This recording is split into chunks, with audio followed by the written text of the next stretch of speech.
Hey guys, welcome to the Ultimate Human Podcast. I'm your host, human biologist Gary Brecka, where we go down the road of everything longevity, anti-aging, functional medicine, biohacking, and everything that makes average humans ultimate humans.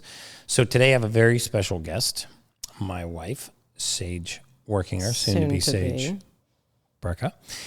And today is where we take questions directly from you and we answer them here on the podcast. So I know you've got the questions on your phone, babe. So what were some of the questions that came into us that people have on their minds? I threw it out to the world of Instagram, and actually we got a lot of responses of questions that they wanted to ask you, questions that they had for me. So let's start with, we're going to kind of go in the diet range. So one of the questions was specifically, is there any fruit or vegetable that you would eat that's not organic? So me personally, I wouldn't, if you're going to spend money anywhere in the diet, the place to spend money if you eat fruit is on organic fruits. Non-organic fruits, remember, fruits absorb pesticides and herbicides and preservatives through their skin.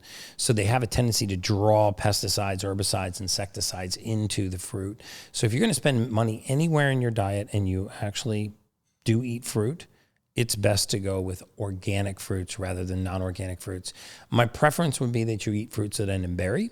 Blackberry, blueberry, raspberry, strawberry. They're lowest on the glycemic index, meaning they raise blood sugar slower than other fruits. And they have, they're high amounts of fructose. And contrary to popular belief, fructose is processed differently than other sugars. So it has less of an impact on your blood sugar. Cool. All right. And then there's lots out there on how to clean your fruit.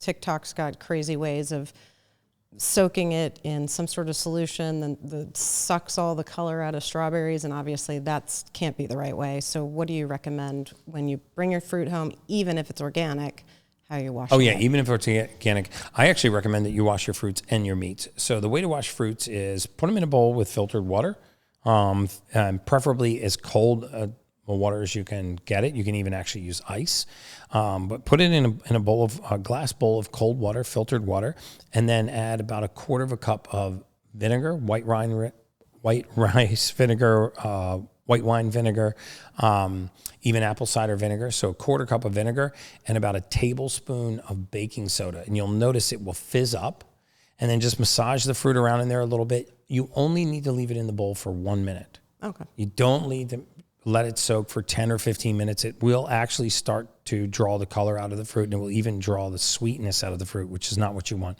You want the pesticides, the herbicides that may be on the surface of the fruit to be drawn out, and then get all the bug parts and droppings and possible worms and things off of the fruit and any kind of dirt or debris that's on it. But it only takes 60 seconds to wash your fruit in cold water.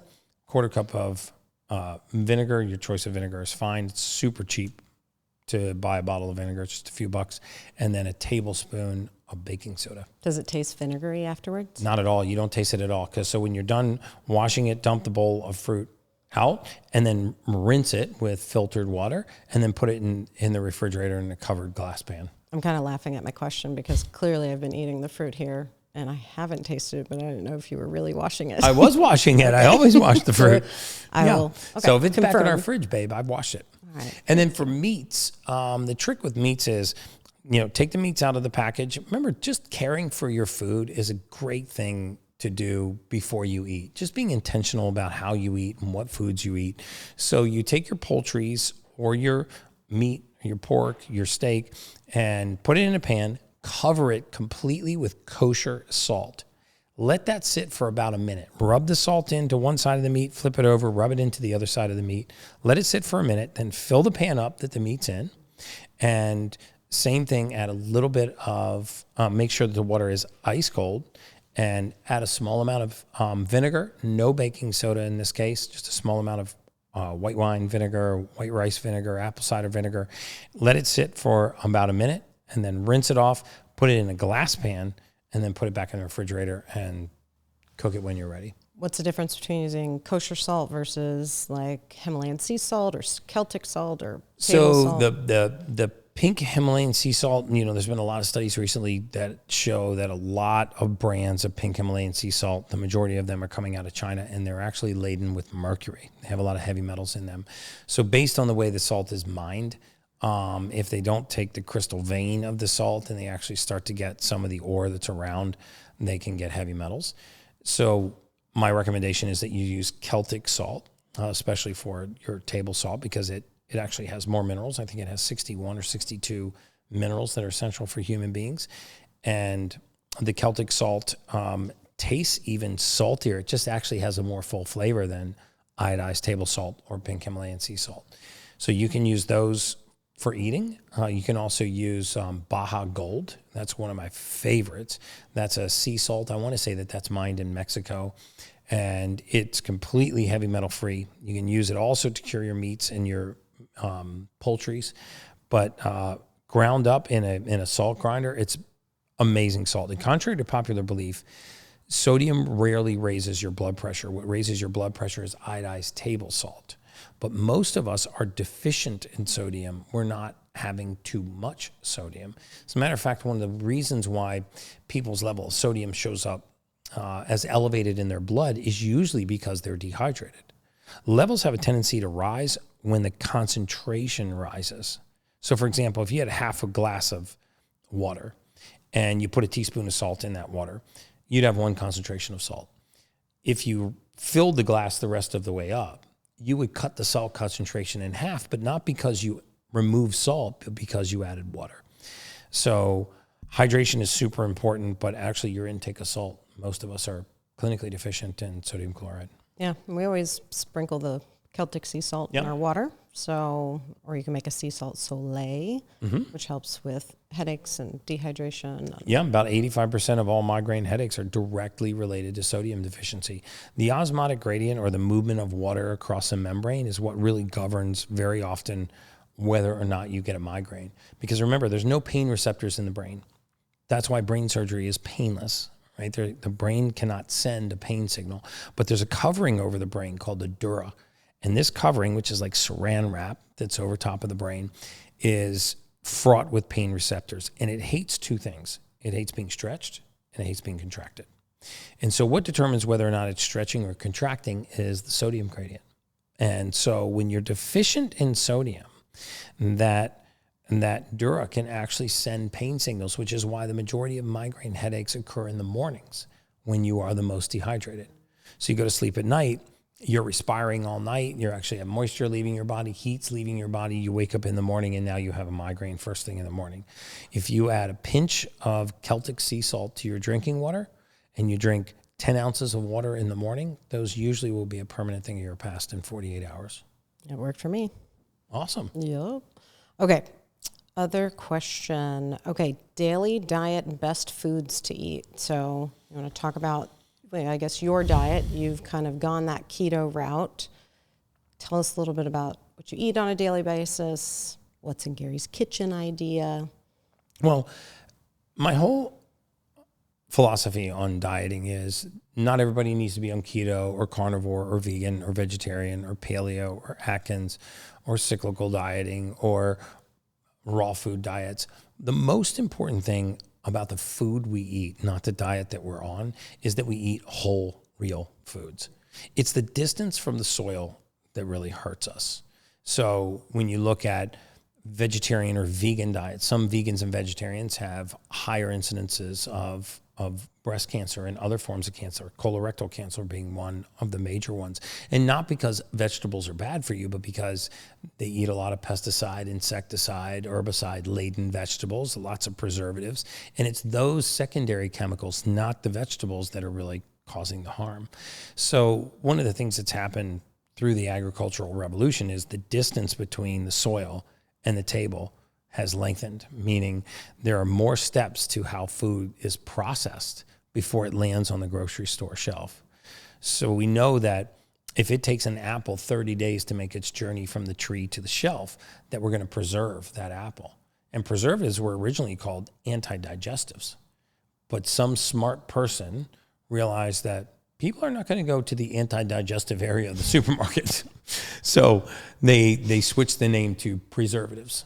It's just like when we spray foods with folic acid, we don't call it sprayed with folic acid. We call it fortified or enriched because it just makes it sound so much more Fancy. nutritious. Like they're doing you a favor. Yeah.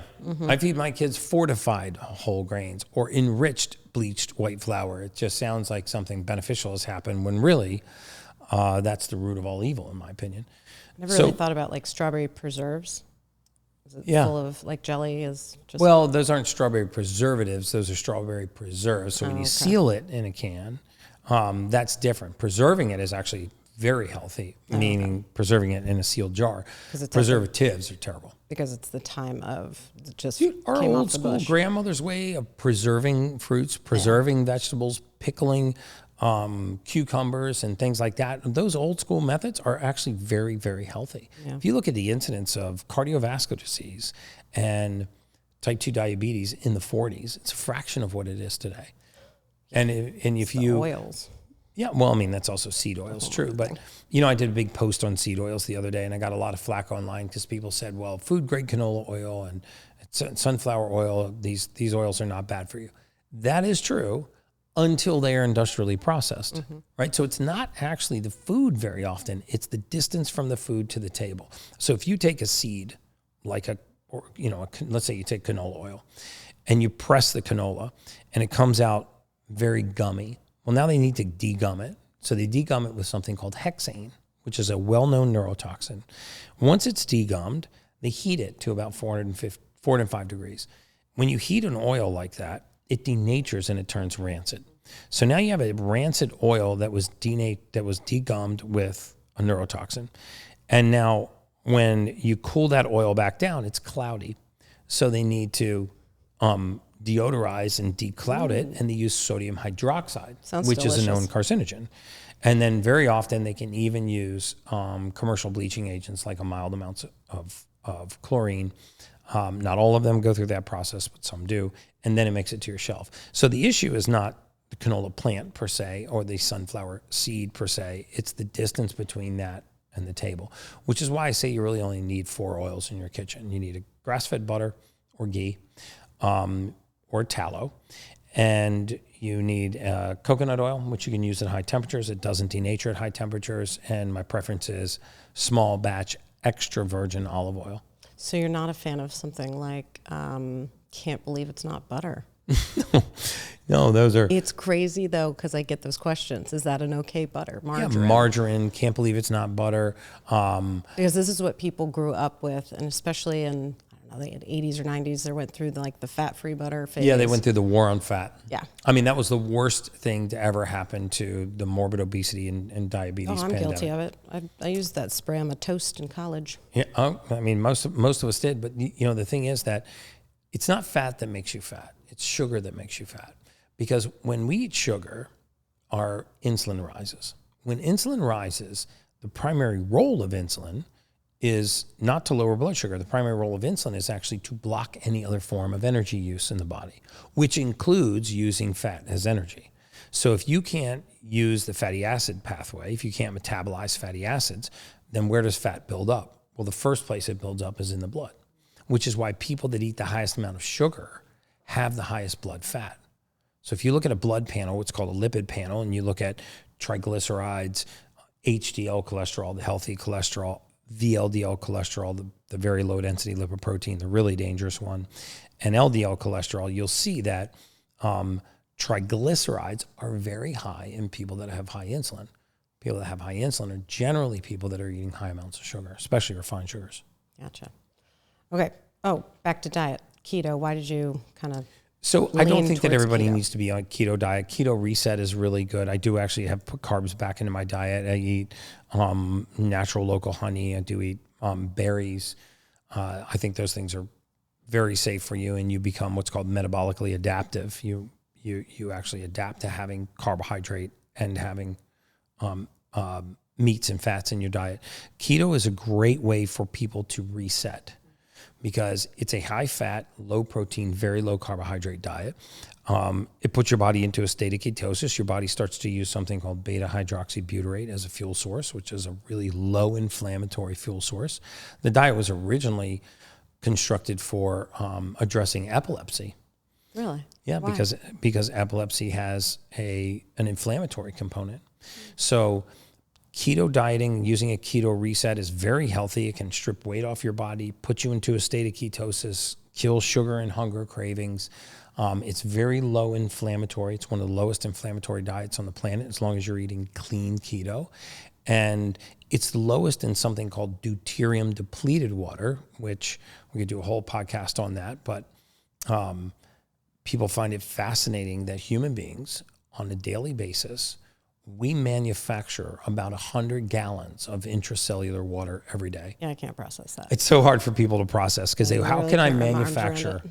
100 gallons of water if I only drink half a gallon of water? Right. Well, you make water in your body the same way they make it in space. You take 2 hydrogens and 1 oxygen, you slap it together, you have a water molecule. Well, what happens to that water molecule is it instantly enters the mitochondria and is turned into energy by something called the Krebs cycle, and it creates energy for your body called ATP.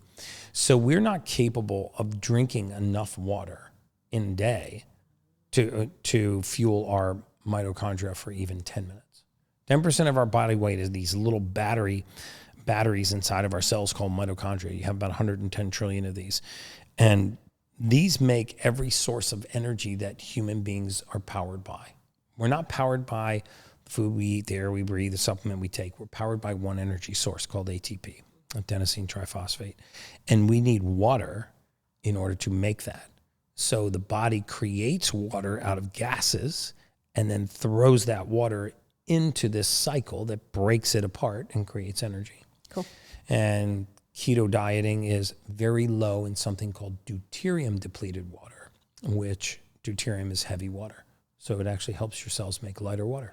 That should be a whole podcast. Yeah, and the deuterium water is a fascinating subject. So many random types of water, and you get so excited about it. I do. It's a water molecule with an extra neutron. Okay. If you must know. this is the part where it goes whoosh, right over there.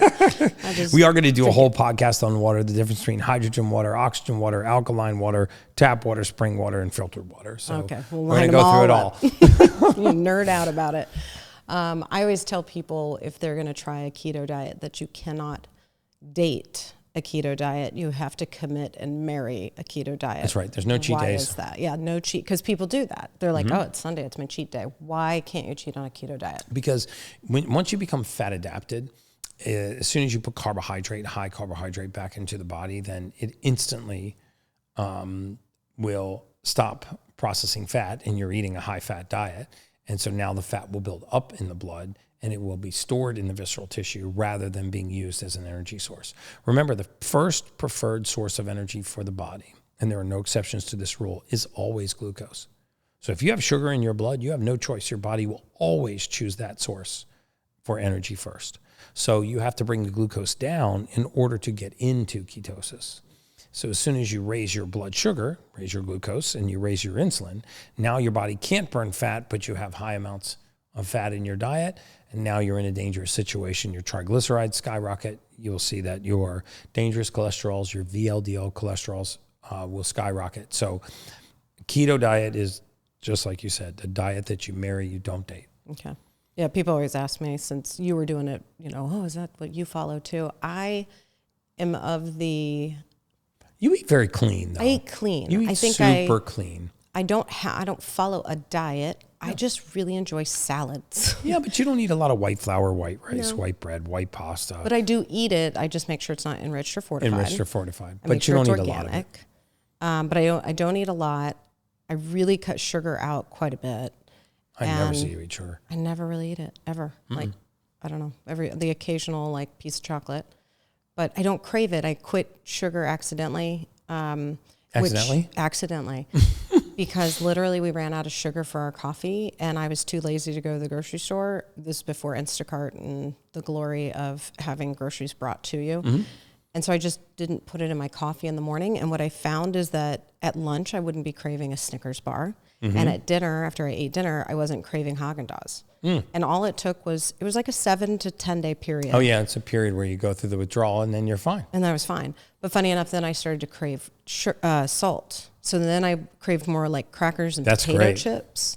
But I still limit those. I don't really crave that even as much anymore. Once I got chips out, I think that Oh, they're it really terrible. came down. Seed oils and the chips. seed oils. Yeah, there's no like good. I did find one kind of chip. It was like it's from Boulder, of course. Yeah. Crunchy Boulder. But I think it literally is called Boulder chips. But they didn't have seed oils. It was like avocado oil. Excellent. So we'll have to check that out. Well, I really should get back on that. But Okay. anyway, but I like salads. I like adding grilled chicken and just everything, like everything in the fridge I can find, and just throw it in a salad. And people think that's weird. When I tell people that, they think that's really strange.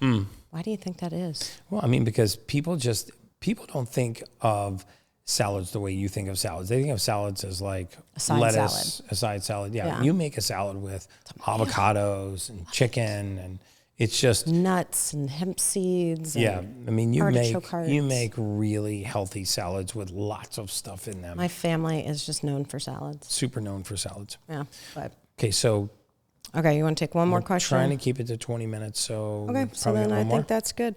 No, I think we actually covered all the alcohol, but we could Alcohol. save that. We could save that for a different one. Okay, so we're telling we got 3 more minutes. So alcohol. So here's how alcohol works. First of all, we know now through peer-reviewed, published clinical studies that no amount of alcohol is good for you. It used to be that a glass of wine a day keeps the doctor away. It's absolutely not true. There's resveratrol in wine, but you can get resveratrol through supplementation now in much higher concentrations and much more bioavailable. But if you must drink alcohol, it's not so much the alcohol itself, it's what the alcohol becomes. Yeah. And alcohol converts into something called acetaldehyde, which is a poison. It poisons your brain. It makes your body acidic, so it actually can move the pH of your blood several tenths of a point. Remember, the pH range of the blood is very narrow. It's only about 4 or 5 tenths of a point. So when we shift slightly to becoming more acidic, this is the state where we don't feel well. So if we look at what alcohols convert the slowest to both sugar and to acetaldehyde, by far agave-based alcohols, tequila, are way out in front. But you got to skip the margarita part. Yeah, you have to skip the sugar part. That's the part that people are like, oh, so I can have margaritas. No, that's like a recipe for the a best hangover. is just tequila, ice straight with tequila. either Soda water and a squeeze of fresh lime. Yeah. And then there's a big gap, and then you get to clear alcohols. Like vodka. And gin. like vodkas and gins. And then there's another gap, and that's where you meet red wines, full-bodied red wines, colored alcohols, and then below that are your white wines, Proseccos, and your high-sugared wines. So the number one by far is tequila. Agave-based alcohols. It takes a very long time and very low conversion to acetaldehyde. We kind of just quit again. Yeah, I mean, we've just basically stopped drinking. Accidentally. Well, we did a reset in October, and we went down to Colombia and did a stem cell IVs. And you weren't allowed to drink for 30 days. And I think it was like a 2-week period even before that. So almost a month and a half. And then we got back and we just never drank again. We don't crave it. I don't crave it. I think we were always finding a reason to drink. Like we had a hard day. Let's have a drink. We had a really great day. We want to celebrate. Let's have a drink. We're having a friend over. We made friends for a drink. The kids are coming over. Let's have a drink. And we were always looking for reasons. And then I think we started to realize, geez, we really drink a lot. Yeah. And then we just quit. I don't even think about it. I feel so much better. I do. I sleep better. Sleep better. Feel better. Feel so much. I hate that feeling of waking up with that headache and foggy. Yeah. So now I wake up and do a cold plunge. Oh, God, you're so chatty in the morning, too. I get excited when I get out of that cold plunge. I'm Captain Chatty, and I like to come in and share my cold fingers with her, and I also like to share my stories about the previous day. I have a lot to get off my chest at 6 in the morning. A lot of words coming out of your mouth in the morning. Well, so I'd like to do more of these, the 20-minute, we call them 20-minute shorts. We try to keep the podcast to 20 minutes. We'll take your questions. If you have additional questions you'd like to hear us answer, or you'd like more details on anything that we covered today, please put them in the comments below. Please remember to like and subscribe to the channel, which gives us the resources to continue to do this. And as always, everything we talk about is just science.